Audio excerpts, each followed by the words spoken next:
black people took a white man on a boat expedition and didn't return with him, the president would be making a speech right now. There is a double standard of justice and coverage. But here's why Kevin discusses in a great post about the national news's silence on Nolan Wells. If you Google Nolan Wells New York Times, there is no article. Nolan Wells MSNBC, nope, they haven't written one. By CNN, all that they have is a TikTok-style video, no written article. And the Washington Post finally has an article only after his body was found. Here's why Kevin references a study that found while black people make up roughly 35% of missing persons cases in the FBI database at the time of the study, they received only 7 to 11% of media coverage. This is why local news outlets like the Mississippi Free Press that's been reporting on this are so important, and why it's so dangerous that news has been consolidating into these big billionaire-owned corporations, forcing lots of local outlets recently to keep shutting down. You can find the GoFundMe of Nolan's family at the Schminkenmesh Mile, and one of the most important things is that families will tell you what they need. Sometimes that's privacy, spreading the word, financial support. We don't want to assume, we want to let them tell us how to help. His mother's request a couple days ago was if you have any pictures or videos that were taken on the northwest tip of Horn Island on July 4th, to reach out to her. This is her Threads account,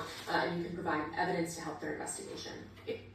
This is why we must be our own news. We cannot look for these people to save us, y'all. We cannot look to these people to push out our message and try to get justice for us. They are all connected, y'all. This is why I be telling us, look, we got to do this together, y'all. How does young men who we don't really have any evidence that committed a crime, how do they get painted as criminals? How do they get painted as being responsible for the death of a person that was considered their friend? By putting you on the case. And then turning Republican. It's pretty much an admission of guilt. Now this needs to go viral. On the case. You're not a cop anymore, Anthony Anderson. Telling You would never be in Blackish. You asked, how do they get painted as criminals? How do you paint them innocent? All you are doing is defending those kids. You're interviewing them. You're pretty much their spokesperson. And just like with so wow, you tell them. Everyone else, you're lying about this case. You said those kids took polygraph tests. Now you were checked and proven wrong by Nancy Grace. But here's her interviewing the kid's lawyer. Have your clients taken polygraphs?